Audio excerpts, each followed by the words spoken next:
안녕하세요. 생생법률쇼 진행을 맡은 양지민입니다. 법과 친해지는 제법 좋은 방법 생생법률쇼에서는요. 오늘도 크고 작은 법률 문제로 어려움을 겪고 있는 시청자 여러분들을 위한 법률 상담은 물론이고요. 또 세상을 들썩이게 하는 이슈들을 법적으로 풀어보는 시사법률 토크까지 준비가 되어 있습니다. 법률과 관련해 궁금한 내용이 있으신 분들은 상담 전화 02557-8295번으로 연락을 주시거나 아니면 법률방송 홈페이지에 접속하신 후 법률 상담에 문의 남겨주시면 됩니다. 그리고 아래 나가는 메일로도 상담 문의 받고 있습니다. 각 분야의 전문 변호사가 무료로 성심성의껏 상담을 해드리니까요. 많은 참여 부탁드립니다. 그리고 지금 이 방송은 유튜브를 통해서도 실시간으로 함께 시청하실 수 있습니다. 많은 시청 부탁드리겠고요. 유튜브를 통한 소통의 창구도 열어두겠습니다. 그럼 오늘 도움을 주실 변호사님 소개해 드리겠습니다. 법무법인 에이스의 박민성 변호사님 자리하셨습니다. 안녕하세요. 안녕하세요. 법무법인 에이스의 박민성 변호사입니다. 네, 오늘 박민성 변호사님과 함께 시작해 보도록 하겠습니다. 그럼 생생법률쇼 오늘 접수된 상담 내용부터 함께 만나보시죠. 신용카드가 연체됐어요. 임대인이 너무해. 아버지가 남긴 2개의 유언장. 지하주차장에 웬 텐트? 이렇게 오늘 4가지 상담 접수가 되어 있습니다. 잠시 후 박민성 변호사님과 함께 짚어보도록 하겠고요. 시청자 여러분들도 어떤 해결책이 제시되는지 함께 해주시면 되겠습니다. 여러분은 지금 생생법률쇼와 함께하고 계십니다. 쉽사리 해결되지 않는 법률 문제를 끌어안고 있다면 지금 생생법률쇼와 함께 하시죠. 법률 고민이 해결되는 가장 쉬운 방법을 소개해 드릴게요. 첫째, 02557-8295번으로 전화를 한다. 둘째, 법률방송 홈페이지에 접속해서 법률상담 게시판에 문의를 남긴다. 셋째, 지금 화면에 나오고 있는 이메일 주소로 사연과 연락처를 보낸다. 생생법률쇼가 자랑하는 각 분야의 전문 변호사가 여러분의 더부룩한 속을 뻥 뚫어드립니다. 속 시원한 스파클링 법률 상담 프로그램 생생법률쇼, 지금 바로 전화주세요. 네, 생생법률쇼 시청자 여러분들이 법과 친해지기를 바라는 마음에서 다양한 코너 마련해 두고 있는데요. 오늘은 이 대법원 화재의 판결을 소개하고 또 해석해보는 판결록 준비가 되어 있습니다. 뉴스와 신문에서 회자되곤 하는 이 화재의 판결 알아볼 텐데요. 오늘은 어떤 사건 준비해 주셨을까요? 네, 오늘 그 뉴스에서 혹시 보셨는지 모르겠습니다만 비의료인의 영업행위 관련된 건데요. 네. 업무방해죄가 성립되는지 여부와 관련된 건데 사례를 잠깐 말씀을 드리면 그 의료인이 아닌 사람, 의사 자격이 없는 사람이 의사 자격이 있는 타인 명의를 빌려서 병원을 개설을 했습니다. 네. 그 개설을 한 이후에 의사 자격이 있는 의사들을 고용을 해서 네. 의료 행위를 진행을 했는데 의사 자격이 있는 의료인이 진료 행위를 하다가 그 환자가 농성을 한다든지 진료를 못하게 한다든지 이런 행위가 있을 때 네. 과연 그 환자의 행위가 업무방해죄에 해당될지 안 될지 여부에 대한 겁니다. 일단은 고민해 볼 지점들이 좀 있는 것 같아요. 그냥 의료인이 의료기관을 개설을 하고 이제 업무를 진행을 하다가 이렇게 환자로부터 업무를 방해를 당한 경우라면 뭐 사실 간단할 텐데 그게 아니라 말씀해 주신 것처럼 의료인이 비의료인에게 이제 고용이 된 형태로 이렇게 업장이 운영이 되다 보니까 이것이 과연 업무방해에 해당할지 안 할지 좀 쟁점이 될 수도 있는 사건인 것 같습니다. 그럼 먼저 우리가 업무방해죄가 어떤 경우에 성립을 하는지부터 알아야 될 것 같은데요. 어떨까요? 네, 그 업무방해죄에 대한 전반적인 어떤 설명을 좀 드리면 네. 통상 아마 들으셨을 거예요. 뭐 가게에 가서 만약에 뭐 장사 못하게 소리 지르거나 그러면 업무방해죄로 뭐 조사를 그쵸. 받았다 이런 내용인데 네. 이걸 이제 법적으로 좀 편하게 쉽게 설명을 드리면 업무방해죄라고는 형법상의 허위 사실을 유포하거나 위계 또는 위력으로서 사람의 업무를 방해하는 범죄로 정의되어 있고요. 네. 이럴 경우에는 5년 이하의 징역 또는 1,500만 원 이하의 벌금에 처하도록 규정되어 있습니다. 근데 여기서 좀 분해해서 좀 설명을 드리면 허위사실 유포, 말 그대로 사실이 아닌 거를 거짓말을 퍼뜨리는 겁니다. 그러니까 예를 들면 요즘 온라인에 어떤 가게에 대해서 이 가게는 영업장이 엄청 더럽다, 아니면 그 사장이 실제로 뭐 거짓말로 뭐 거짓말 다른 행위들을 했다, 하지 않았는데 다른 행위를 했다라고 하면서 그 집 가지 마라, 이런 식으로 만약에 하게 되면 네. 허위 사실을 유포한 걸로 그쵸. 포함이 될 수 있고요. 거짓말을 하는 거죠, 쉽게 얘기하면. 네. 위계라고 하는 거는 사실상 허위 사실 유포랑 좀 비슷한 개념인데 거짓말을 하는 겁니다. 속이는 네. 겁니다. 그러니까 속여가지고 업무를 못하도록 만드는 거.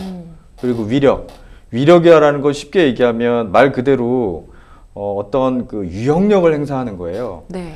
가게에 가서 책상이나 테이블을 들러엎는다든지, 그쵸. 아니면 고래고래 소리를 지른다든지, 아니면 그 영업장에 못 들어가게 막는다든지, 심지어는 사실상 좀 이렇게 좀 몸집이 크신 분들, 후신 분들을 동승해 가지고 거기서 계속 서 있는다든지, 그러면 손님들이 조금 무서워서 못 가겠죠. 못 가죠. 그러니까 위력이라고 하는 거는 실제로 어떤 유형력, 폭력을 행사하는 것뿐만 아니라 보이지 않게 그런 어떤 위화력을 그쵸. 통해서 업무를 못하게 하는 것도 포함을 시키고 있습니다. 네. 그럼 여기서 그럼 업무라고 하는 거를 어떻게 표현을 할까라고 할 때 보통 업무는 이렇게 정의되고 있어요. 어떤 사람이 사회적 지위에서 통상적으로 행하고 있는 행위, 자기 업무, 이거를 업무라고 하는데, 여기에는 적법한 업무도 포함되어 있지만 어떤 불법적인 거, 보수가 있는지 없는지 여부, 이런 부분 다 불문하고 있고요. 네. 사실상 내가 평온하게 내가 조금 법을 위반한 행위라고 하더라도 사실상 좀 평상시 아무런 문제 없이 영업을 하고 있는 거라고 하면 기공부에서도 형법상은 업무에 해당이 된다라고 판단을 하고 있습니다. 네. 그리고 방해를 해야 되는데 이 네. 방해가 법적으로는 실질적으로 가게에 가서 농성을 피워서 실질적으로 손님이 못 들어가는, 그건 피해가 직접 있는 거잖아요. 그렇죠. 그것뿐만 아니라 어떤 행위를 했을 때, 예를 들면 그 가게에 허위 사실을 퍼뜨려서 손님이 못 가게 했을 경우에는 실제로 사람들이 갔다고 하더라도 방해될 위험이 충분한 그렇죠. 거잖아요. 그렇죠. 그랬을 경우에도 업무방해죄는 성립이 됩니다. 업무방해죄라고 하면 사실 많은 분들이 말씀해 주신 것처럼 뭐 가게에 이제 영업을 뭐 방해했다, 뭐 이런 걸 이제 쉽게 떠올리실 텐데, 상세하게 나눠져 있고 어떠한 것이 충족이 되어야 되는지 그 요건, 요소들을 좀 살펴봤습니다. 앞서서 설명해 주신 그 사건으로 좀 되돌아가 보면요. 대법원까지 일단은 올라간 것 같아요. 그러면 우선은 대법원 판단을 짚어보기 전에 바로 그 전에 이제 원심 판결에 대해서 항소심에서는 어떤 판단이 내려졌을까요? 네, 물론 아까 말씀드린 병원이 통상 많이 들어보셨을 거예요. 뉴스에도 사무장 병원이라고 많이 그쵸. 총칭을 하죠. 속칭. 의료인이 아닌 사람이 의료인을 고용을 해서 병원을 차려서 의료인을 고용을 해서 병원을 운영하는 경우 사무장 병원인데, 그쵸.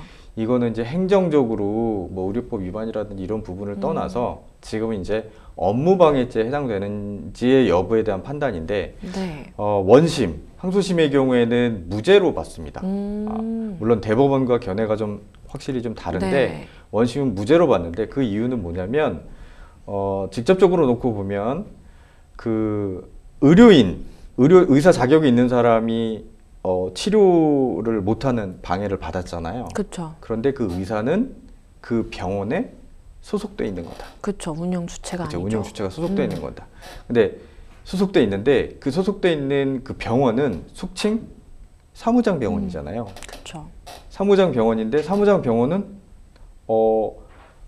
법적으로 우리나라에서 허용되지 않는, 절대적으로 그렇죠. 허용되지 않는 불법이고 반사회적인 행위인 거죠. 그거로 판단했기 때문에 이거는 보호 가치가 없다. 병원의 운영은 보호 가치가 없다. 이 의사 자격 있는 의사도 그 안에서 그 의료 행위를 하고 있기 때문에 전체적으로 병원의 운영에 포함된다. 그렇기 때문에 보호할 만한 가치가 있는 업무에 해당되지 않기 때문에 업무방해죄 자체가 성립되지 않는다. 이렇게 판단을 했습니다. 사실 항소심에서 내린 이 판단도 뭐 따지고 보면 참 논리라든지 뭐 일리는 있는 것 같아요. 그러니까 일단은 업무방해죄가 성립을 하려면 그 업무 자체가 뭔가 적법하게 이루어지고 있는 것이어야 하는데 그게 사무장 병원이다 보니까 사실은 여러 가지 법 위반, 불법적으로 운영이 된다라고도 또 볼 수 있는 측면도 있기 때문에 일단은 업무방해죄가 성립하지 않는다라고 본 건데요. 그런데 대법원 판결은 좀 달랐던 것 같아요. 대법원의 판결 내용 어떻게 될까요? 예, 결론적으로 말씀을 드리면 대법원에서는 항소심이 업무방해죄 법리를 오해했다. 업무방해죄에 해당이 된다. 네. 그 이유는 일단 가장 중요한 건 사실상 업무가 해당되는지 않는지 여부, 보호할 만한 업무에 해당되는지 해당되지 않는지 여부에 대한 건데 네. 실질적으로 업무라고 하는 거는 절차상 어떤 하자가 있다고 하더라도 반사회적인 특별한 문제가 없는 한 사실적 평온적인 업무도 보호할 만한 가치가 있는 업무에 해당된다. 그런데 이 업무에는 병원 운영에 관한 업무와 실질적인 의사 자격이 있는 그 의료인의 개인 업무와 진료 행위와 구별되어야 된다라는 겁니다.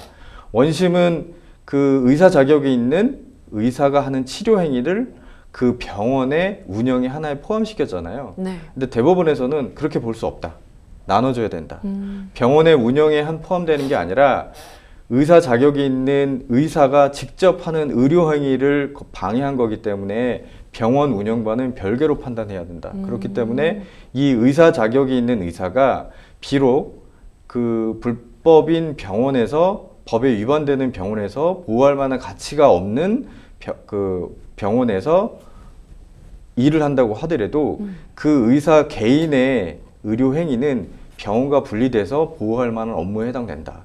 그렇기 때문에 그 업무를 방해한 행위 또한 업무방해죄에 해당된다라고 판단을 했습니다. 그래서 항소심의 판단은 그 업무방해죄 법리를 오해했기 때문에 다시 판단해라. 네. 그래서 항소심으로 다시 돌려보냈습니다. 이 다시 돌려본다는 의미는 이런 문제가 있기 때문에 그쵸. 업무방해죄에 해당될 수 있기 때문에 이런 취지로 해서 다시 한번 검토를 해서 판단해봐라 라고 해서 항소심으로 돌린 사건입니다. 네, 변호사님께서 설명을 해주신 것처럼 사실 이제 대법원에서는 이 업무방해죄라는 그 죄에서 이제 업무라는 것을 판단을 할 때 일단은 그 의사 개인의 이제 활동 자체에 좀 초점을 맞춰서 판단을 한 것으로 보이고요. 더불어서 사실은 조금 더 실질적인 부분에 초점을 맞췄다라고도 또 볼 수 있을 것 같습니다. 결국에는 원심 판결 파기 후 환송으로 이제 결론을 내리게 된 것인데요.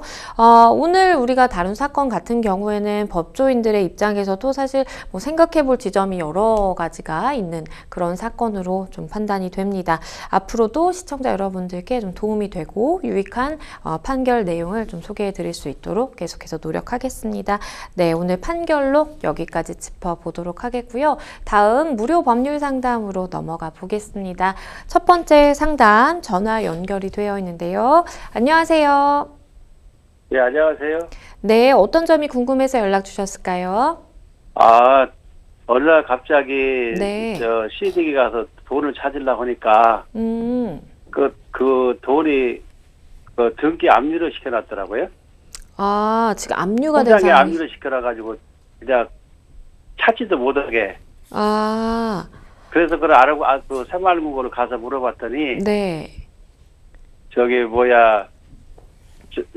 신한은행 신한카드에서 네. 55만 원 갚을 게 있는데 그걸 안 갚았는데 신한은행에서 그렇게 압류를 시켜놨다고 그러더라고요.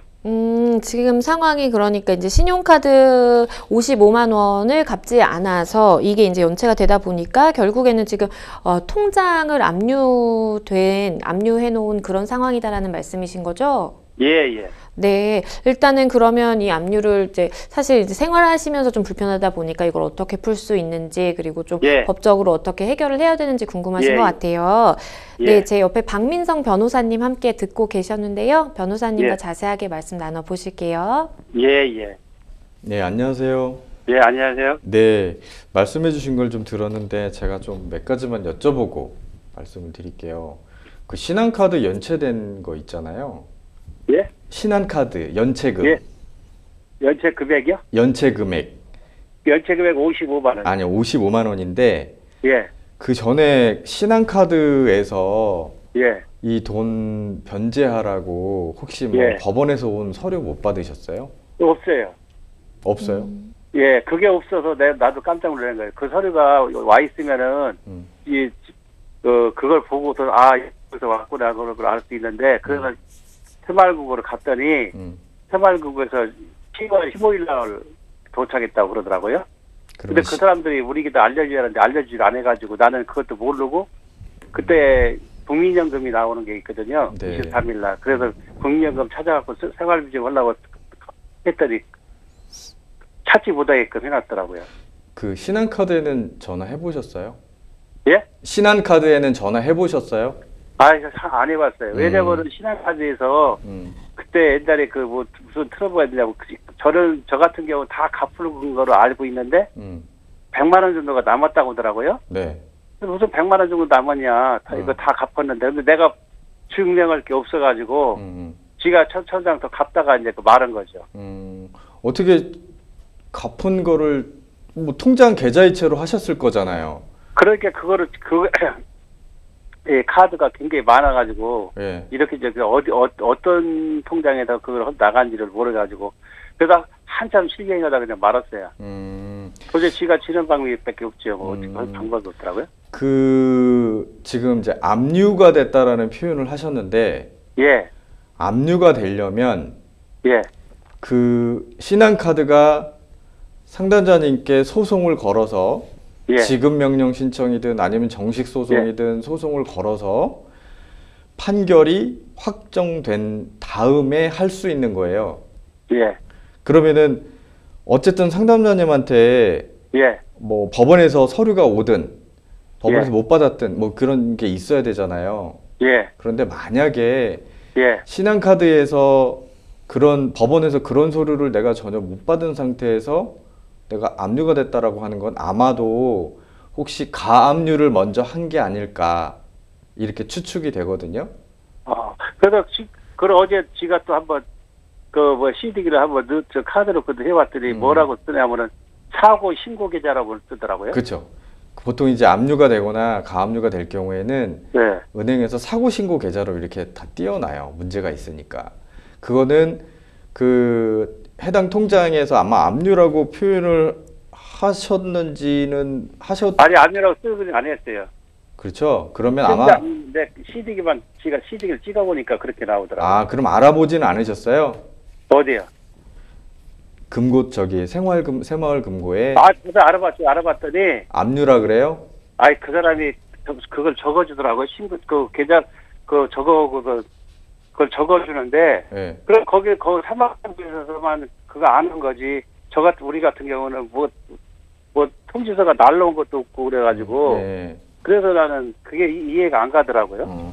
아마도 사발국에서 그럼 우리기로 전화를 해서 지금 이렇게 압류가 들었다든가 그냥 여기 사건 번호만 알려주고 압류시켰다고 이 추심 명령 중이라고 이렇게 썼더라고요. 신한카드에서 550만 원. 추심 명령요? 추심 명령? 예.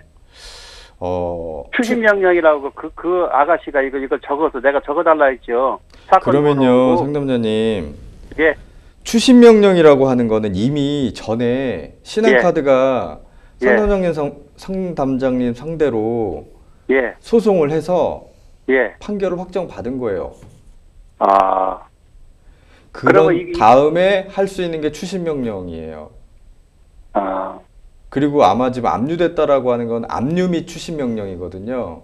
예. 그건 뭐냐면 통장에 할 때 부동산의 경우에는 압류하면 경매가 들어가잖아요. 이거 아시죠? 근데 통장의 경우에는 압류 및 추심 명령이 들어가요. 이거는 판결이 확정된 다음에 할 수 있는 거예요. 아마도 법원에서 서류가 왔는데 그거를 못 받거나 만약에 계속 뭐 주소지가 다른 데로 있어서 하면 공시송달이라는 제도를 통해서 왜냐하면 신한카드가 소송을 했는데 그 주소지를 뭐 카드사에 있는 주소지를 떠서 아니면 주민등록상에 있는 주소지를 떠서 계속 송달을 법원에서 소장 보낸 거를 보내줘야 되는데 계속 보내줬는데 주소가 폐문부재고 받지 않고 몇 번 그렇게 되면 예. 법원에서 공시송달이라는 제도가 있거든요. 그건 뭐냐? 예. 예. 아, 주민등록상 주소지를 계속 해가지고 보냈는데 송달이 예. 안 돼. 그걸 경우에는 예. 법원에서 이 소장을 보낸 날로부터 한 달이 지나면 예. 이중간 한 달이 지나면 그냥 소장이 도달한 걸로 그냥 간주해버리는 제도예요. 예. 그러면 바로 그냥 선고 날짜를 잡아서 그냥 선고할 예. 수 있거든요. 예. 압류 및 추심 명령을 했다는 거는 제가 보기에는 예. 이미 확정된 판결이 하나가 있는 것 같아요. 예. 그래서 예. 지금 만약에 지금 상황에서 이걸 빨리 풀으려면 예. 신한카드에 전화해서 해당되는 돈을 주시든지 아니면 이 돈을 공탁을 하든지 그럼 이걸 먼저 풀을 수가 있어요. 빨리 이거를 풀으려면. 예. 그리고 난 지가 하는 다음에 방법은 네? 지가 하는 방법은 어떻게 해야 돼요? 어떤 방법이요? 지가 하는 이거 풀 수 있는 방법을. 그러니까 풀 수 있는 방법은 예. 카드사에 먼저 돈을 갚으셔야 돼. 갚으시거나 거기 통장에서 50만 원 다 빼갔는데. 임의적으로 빼갈 수가 없어요. 아. 묶어져 있는 거지. 예. 압류 및 추심 명령하고 예. 추심 명령하고 은행에서 예. 나중에 예. 뭐 추심하고 추심 명령 소송을 해서 집행했다고 하면 예. 나중에 이제 빠져가는데 만약에 추심 예. 명령이 그게 은행이 법원에서 한 소송을 가지고 하면 빠져나가는데 예. 단지 그냥 압류 및 추심 명령이라고 하면은 그렇게 되진 않아요. 그 결정문이 만약에 예. 신한카드에서 예. 법원에 예. 내가 예전에 판결을 가지고 압류 및 추심 명령 신청을 해주세요라고 해가지고 압류가 됐잖아요. 예. 그 다음에 임의적으로 달라고 했을 때 만약에 안 주면 예. 그 부분을 가지고 은행에서 임의적으로 뺄 수가 없어요. 예. 임의적으로 빼갔대요? 돈이? 아니 돈을 빼갔다고 그걸 물어보지 않았는데 그러니까 조금, 지금 만약에 빼갔으면은 돈이 없으니까 뺄 수가 없지. 아니거나 돈이 좀 많이 이자가 붙어 있을 수도 있거든요. 제가 볼 때. 예. 얼마 해당 새마을금고에 전화하셔가지고 예. 거기에 청구하는 금액이 얼마인지를 먼저 좀 확인해 보세요. 그분 신한카드에서 청구하는 금액이요? 예. 그러니까 예를 들면 지금 55만 원이라고 하셨잖아요. 거기도 55만 7,733원이라고 적었는데. 그 청구 금액에? 예. 그러면 그게 빠져나갔대요?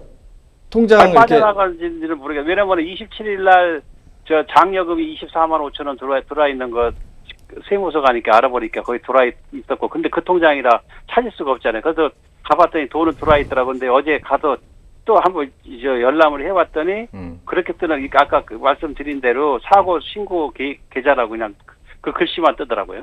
그러면 이거를 통장 기장을 한번 해보세요. 기장을 하면 빠져나가는지 확인할 수 있잖아요. 그죠? 빠져나간지 예, 압류 및 추심 명령에서 법원에서 만약에 결정을 받은 거면 그거는 법원에서 이렇게 돼 있거든요. 이거 압류했기 때문에 새마을금고는 신한카드에 얼마를 지급하라. 뭐 이런 결정이 나올 수 있거든요. 그건 결정을 받은 거거든요. 그러면 새마을금고는 법원에서 결정 난 대로 그 결정문을 근거로 해서 지급해 줄 수 있어요. 예. 그러니까 계좌를 한번 확인해 보시고 만약에 지금 통장에 100만 원이 있는데 55만 원이 청구하는 결정 금액이 나왔어요. 그죠? 그러면 다 변제해서 가버린 거잖아요. 그죠? 그러면 그 부분에 대해서 법원에 나 이거 다 변제했다라는 부분들을 얘기해서 그 압류를 해제를 시켜야죠. 일단은 통장에 돈이 빠져나갔는지 이거를 먼저 기장은 확인하실 수 있잖아요.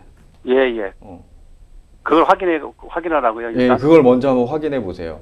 그리고 빠져나갔으면 일단은 신한카드 다 가지고 간 거잖아요, 돈이. 예, 예. 그럼 그걸 이제 풀어야죠.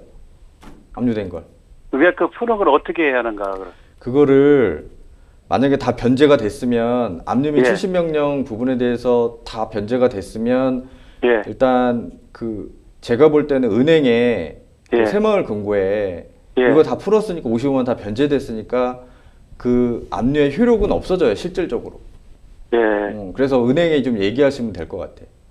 은행에다 얘기하면 된다고요? 네. 그럼 풀어준다고요? 예, 실질적으로 사고 신고 다 변제가 됐으니까. 아, 그래서 지금 그거를 그렇게 얘기를 알아보라고 이걸 적어주더라고 그래갖고 왔더니 추심명령 수원 신한카드에서 55만 713원이라고 이렇게 적었길래 한번 여쭤보려고 어떻게 해서 이렇게 돼 있는지. 그래서 법원에서 뭐 떼오는 게 있는지 떼다가 작성해서 하는 건지. 그래서 압류 결정문을 발급받아서 갖고 라는 건 난 그게 압류 결정문을 발급받아서 가지고 오래요?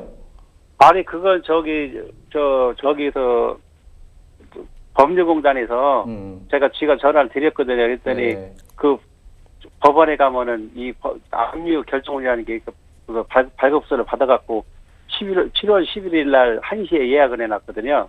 그랬더니 거기 가서 어떻게 작성하는 방법이 있어. 그걸 작성하면 180만 원 미만은 그게 저거 할 수 있다고 그러던데. 그래서 한번 자세한 걸 몰라서 한번 여쭤보는 거예요. 여사님. 그게 아마 그 결정문일 거예요, 결정문. 아, 결정문이에요? 네네네. 네, 궁금증이 어느 정도 해결이 되셨을 것 같은데요. 일단은 예. 지금 신한카드에서 카드 회사에서 요청하는 그 금액이 지금 지급이 됐는지 아닌지도 판단이 안 되는 상황이기 때문에 일단 상담자님께서 변호사님 말씀해 주신 것처럼 우선 그게 지급이 됐는지부터 확인을 하셔야 될 것 같고요. 예. 그게 아니라면 이제 지급이 됐다라고 한다면 그 다음에 이제 은행에 얘기를 하시면 되고, 그게 아니라고 한다면 이제 추가적으로 지급을 하시는 그 절차까지 또 필요할 것 같습니다. 네, 오늘 예. 전화 주셔서 감사합니다. 예. 수고하십시오.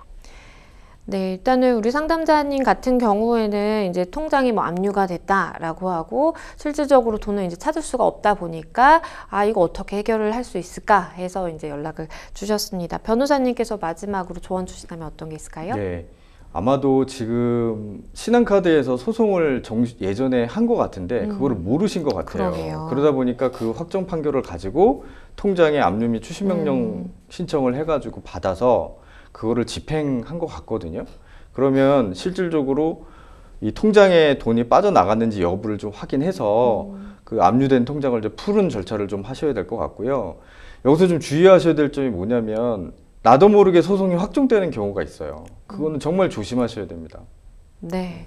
일단은 우리 변호사님 말씀해 주신 사항 잘 참고하셔서 대응하셔야 되겠습니다. 빨리 좀 알아보시는 게 필요할 것 같아요. 잘 해결이 되시면 좋겠습니다. 네, 여러분은 지금 생생법률쇼와 함께하고 계십니다. 쉽사리 해결되지 않는 법률 문제를 끌어안고 있다면 지금 생생법률쇼와 함께하시죠. 법률 고민이 해결되는 가장 쉬운 방법을 소개해 드릴게요. 첫째, 02557-8295번으로 전화를 한다.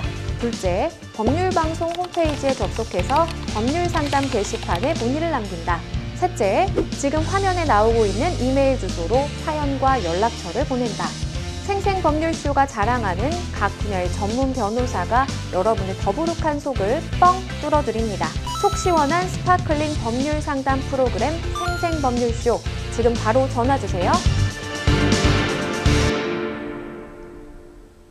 네, 다음 상담으로 넘어가 보겠습니다. 다음 법률방송 이메일을 통해 접수된 내용입니다. 함께 보시죠. 작년 4월 이사에 현재까지 전세로 거주하고 있는 세입자입니다.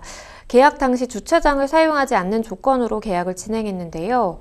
계약 후에 차를 구입할 계획이 있어서 고민입니다.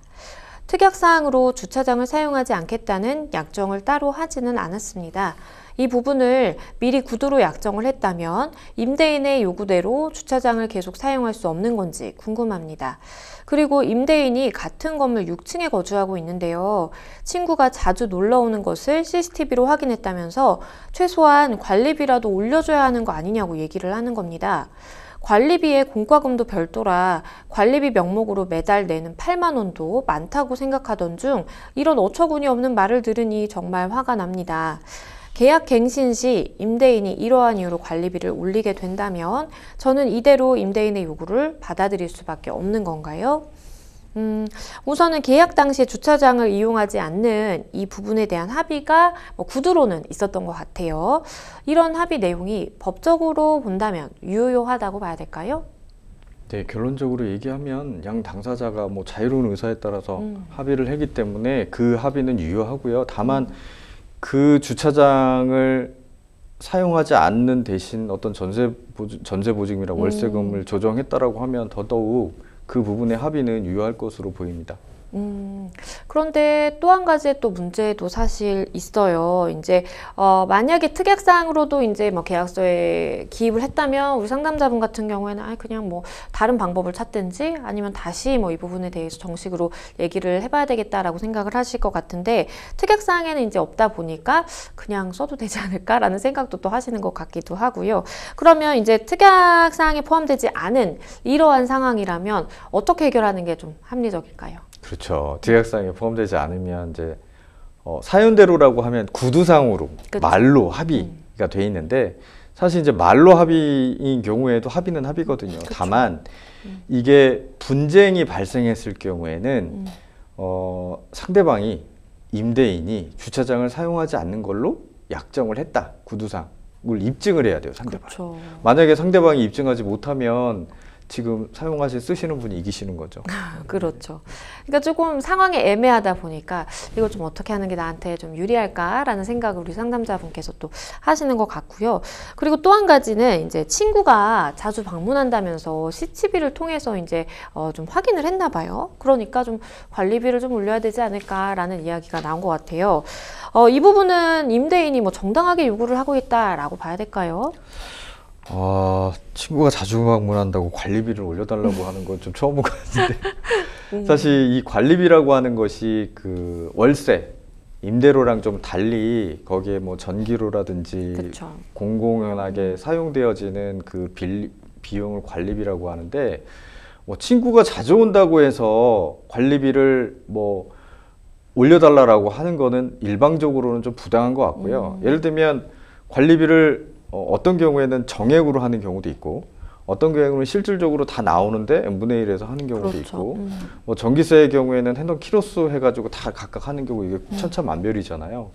지금 왜 8만 원 달라고 하는 거는 아마 정액으로 정하신 것 같아요. 그런가 봐요. 그런데 뭐 친구가 많이 온다고 해서 이 지금 오피스텔이 지금 여기가 오피스텔인지 어느 정도의 그 다가구 주택인지는 잘 모르겠지만 네.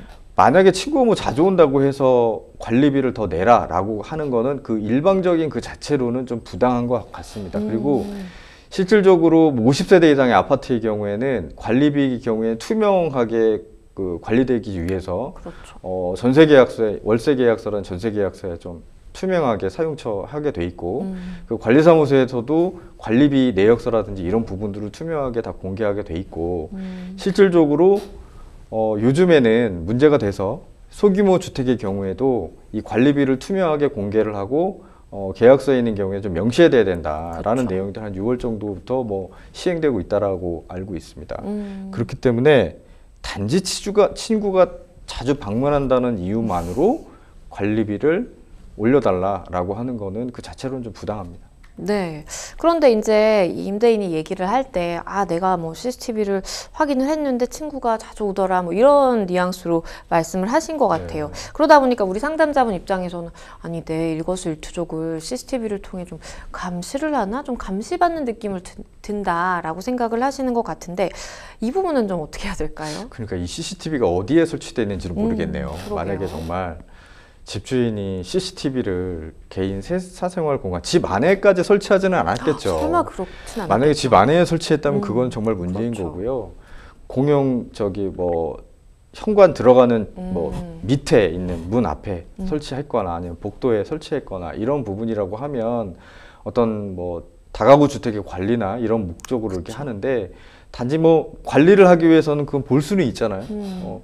이 임대인이 직접 그거를 다 관리를 하는지 아니면 다른 관리인이 있는지는 모르겠는데 네. 단지 그것만 봐서는 뭐 사생활 침해로 해서 손해배상 청구를 한다든지 뭐 초상권을 침해한다든지 이런 거로 그쵸. 할 수는 좀 없을 것 같고 네. 다만 그게 과다하게 개인적으로 범죄가 어떤 그런 용도가 아니라 다른 용도로 막 다 사용된다고 하면 네. 그걸로는 법적으로 그 한계를 넘어섰기 때문에 문제 삼으실 수는 있습니다. 그러면 이 부분도 좀 짚어볼게요. 일단은 계약갱신 날짜가 좀 다가오고 있는 상황인데 여러 가지 문제로 뭐 이것저것 이유를 들어서 임대인이 관리비를 올려달라라고 할까봐 좀 우리 상담자분은 걱정하시는 것 같아요. 만약에 이런 상황이라면, 그러니까 계약갱신을 할 때 관리비를 올려서 좀 받겠다라고 하는 상황이라면 이 부분에 대해서 거절을 해도 될까요?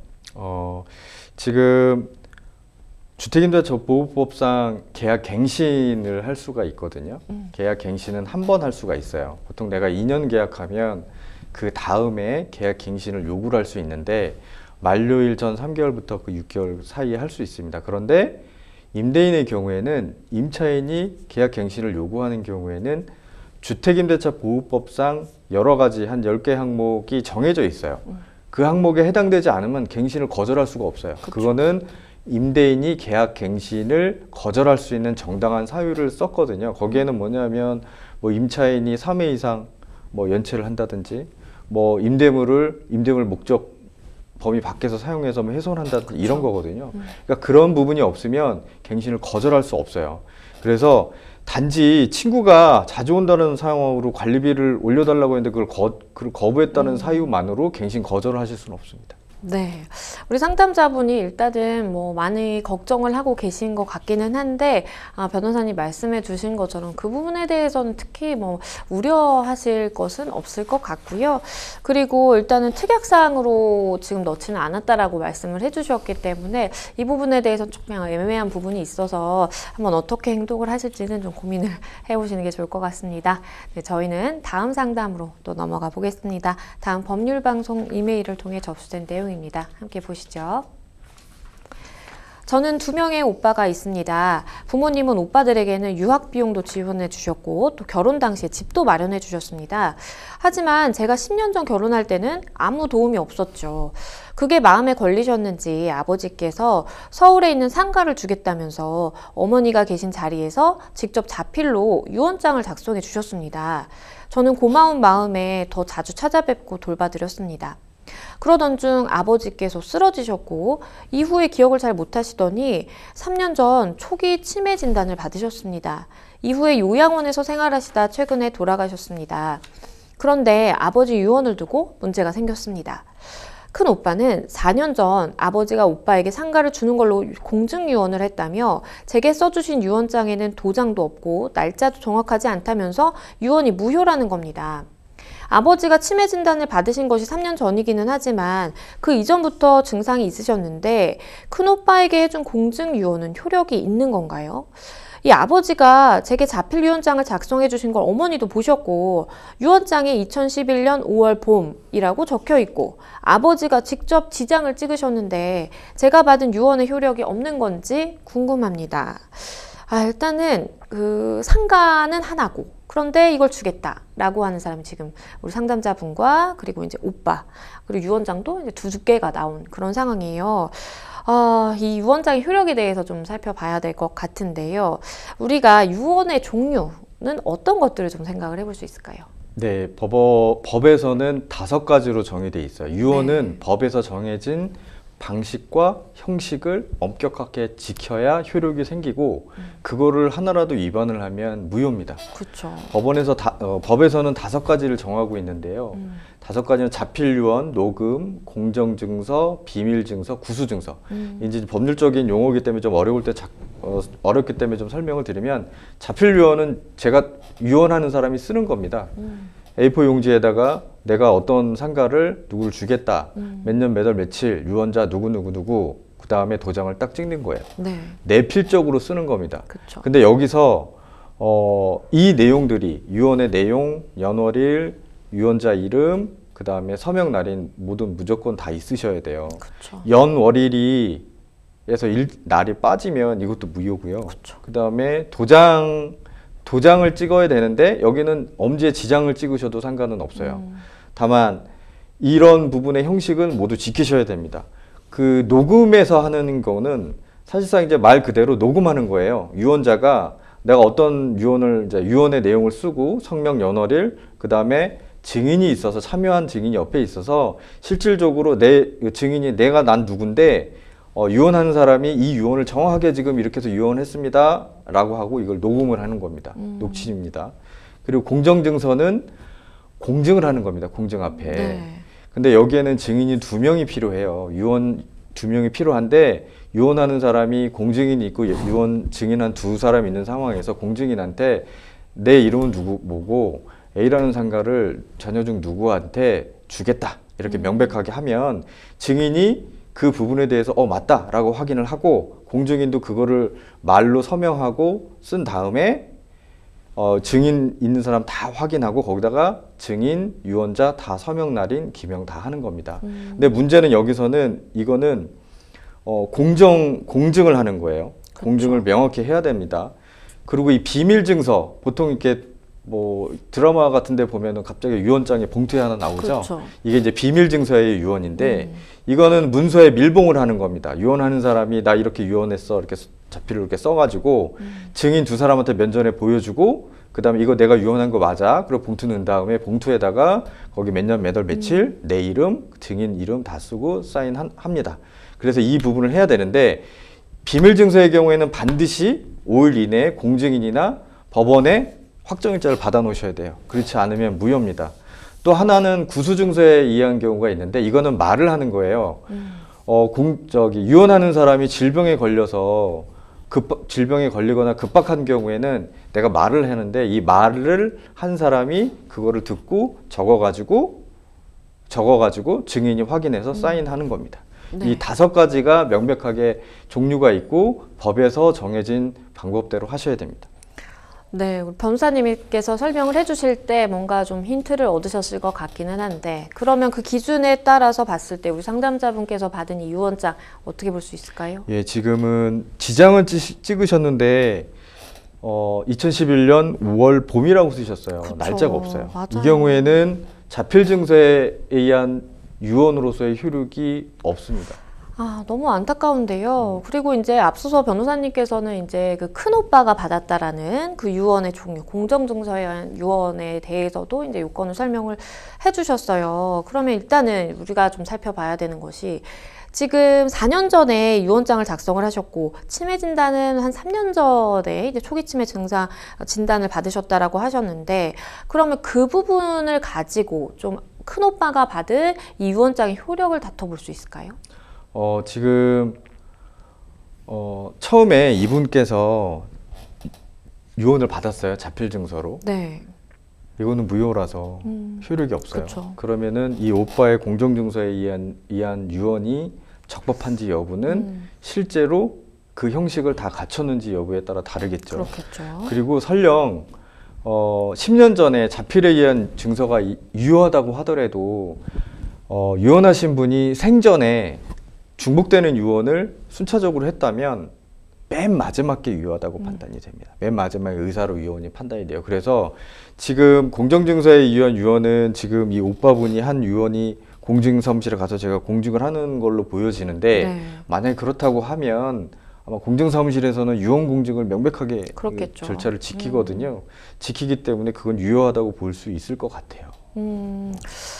그런데 이제 치매가 좀 있으셨기 때문에 그 부분에 대해서 우리가 좀 생각을 해봐야 될 것 같은데, 이 부분은 어떻게 봐야 될까요? 자, 지금 4년 전에 공증을 했는데, 치매 진단을 받으신 건 이제 3년 전이란 말이시죠. 네. 근데 그 전에도 사실 치매기가 있으셨다라고 해요. 통상 이런 경우에 자제분들이 부모님이 치매기가 있거나 그러면 빨리 공증 유언을 한다거나 이걸 어떻게 팔거나 이렇게 하시려고 하시는 분이 많거든요. 근데 문제는 뭐냐면 치매로 인해서 어느 정도의 중증 치매라든지 뭐 나중에 중증 치매 있다가 한 1년 정도 있다가 병원에 가서 중증 치매 진단 받을 수도 있는 거거든요. 근데 이제 공증을 할 당시에 치매가 상당히 좀 심해서 어떤 의사결정을 할 수 있는 능력이 없다라는 게 입증이 되면 이 오빠의 공정증서에 의한 이 유언도 무효가 됩니다. 근데 다만 이걸 입증하기가 아마 쉽지는 않으실 거예요. 않겠죠. 3년 전에 공증을 한 이후 3년, 그러니까 1년 이후에 치매 진단을 받았거든요. 네. 그러면 그 전에 1년이란 사이에 이 치매가 상당히 좀 심화가 돼서 혼자 어떤 의사 표현을 할 수 있는, 결정을 할 수 있는 능력이 좀 상실되셨다는 걸 입증을 하셔야 돼요. 네, 일단은 좀 안타깝지만 우리 상담자분께서 받으신 유언장이 유효하다고 볼 수는 없을 것 같고, 그렇다면 이제 큰오빠가 받은 유언장의 그 효력을 좀 다퉈보는 방향으로 뭔가 대응 전략을 세우셔야 되는 게 아닌가라는 생각이 듭니다. 모쪼록 잘 해결이 되시면 좋겠습니다. 네, 저희는 다음 사연으로 넘어가 보겠습니다. 다음 법률방송 이메일을 통해 접수된 내용입니다. 함께 보시죠. 현재 오피스텔에 거주 중인데요. 얼마 전 지하주차장에 갔는데 제 자동차 옆에 차량과 비슷한 크기의 대형 텐트가 세워져 있었습니다. 음식 냄새도 나고 안에 사람도 자고 있는 것 같았는데요. 공용 공간에 이렇게 해도 문제가 없는 건가요?